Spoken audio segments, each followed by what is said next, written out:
مشورہ مجھے یہ دیا گیا کوشش کریں، خاص کر جب پیمرا کا پہلا نوٹس آیا اور ہم مجھ پہ کیس بنا کہ کوشش کریں فیصلہ خلاف نہ ہو، کیونکہ آگے کسی جگہ آپ کو ریمیڈی نہیں ملے گی۔ لیکن ہمارے ملک میں اس وقت جمہوریت سے زیادہ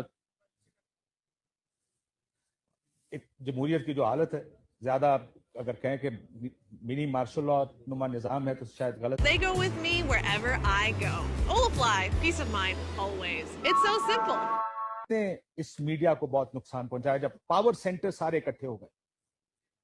اپوزیشن تو ہمیشہ سے ہمارا ایک نیچرل ایلائی رہا ہے، ہمیشہ سے ہماری الائنس رہی ہے اپوزیشن کے ساتھ۔ جب بھی اپوزیشن ہوتی ہے ہم فرینڈز ود دی اپوزیشن، لیکن یہ جب سے حکومت اور فوج ایک پیج پر آئے ہیں، اس کی سب سے بڑی کیجولٹی پچھلے 4 سال میں میڈیا بنا۔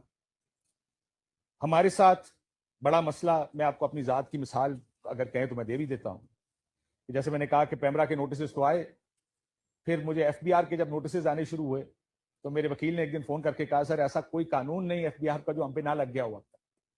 میں یہ دعویٰ تو نہیں کرتا لیکن میری یہ خوش فہمی ہے کہ شاید میں پاکستان کے سب سے ٹرانسپیرنٹ ٹیکس پیئرز میں سے ایک ہوں۔ میں نے آج تک جو بھی چیز خریدی ہے وہ نے کوئی ڈی سی ریٹ پہ نہیں خریدی، مارکیٹ ریٹ پہ خریدی، صرف اس لیے تاکہ میں سسٹم کو ہڈ ونگ کر کے کوئی کام نہ کروں۔ اس لیے مجھے بڑا اس بارے میں اپنے اوپر ایک زوم رہا ہے کہ میں ایک اچھا ٹیکس پیئر ہوں۔ لیکن پھر جو ایف بی آر کے نظام نے میرے ساتھ کیا، میں نے کسی سے پوچھا، انہوں نے کہا سر یہ ہم نہیں کر رہے، یہ کوئی اور کر رہا۔ ایک دن مجھے لاہور سے، میرے ان لاز لاہور ہوتے ہیں، وہاں سے فون آیا کہ آپ پر ایف آئی اے کا کوئی فائنینشیل فراڈ کی انکوائری چل رہی، کیونکہ ان کے سارے جو بینکرز تھے انہوں نے فون کر کے ان کو بتایا کہ ان کو ایف آئی اے کی طرف سے خط آئے ہیں فائنینشیل فراڈ کے لیے کہ کاشف عباسی کے خلاف یہ ہے، تو ان کے سارے اکاؤنٹس، تو میرے ان لاز تک کے اکاؤنٹس چیک کیے گئے، وہ لوگ جو پاکستان میں رہتے بھی نہیں۔ لیکن مجھے سے کوئی اس لیے اعتراض نہیں کہ میرے پاس چھپانے کو کچھ نہیں۔ جب ایف آئی اے سے چیک کیا تو اس ٹائم پتا چلا کہ میرا نام کسی بلاک لسٹ پر بھی ہے اور میں پاکستان چھوڑ کے باہر بھی نہیں جا سکتا۔ جب میں نے اس کے بارے میں ایک ٹویٹ کی تو مجھے 10 فون اور دوستوں کی طرف سے آ گئے جو ہمارے صحافتی دوست ہیں، کہتے ہیں کہ جوائن دا کلب، ہم بھی پاکستان سے باہر نہیں جا سکتے۔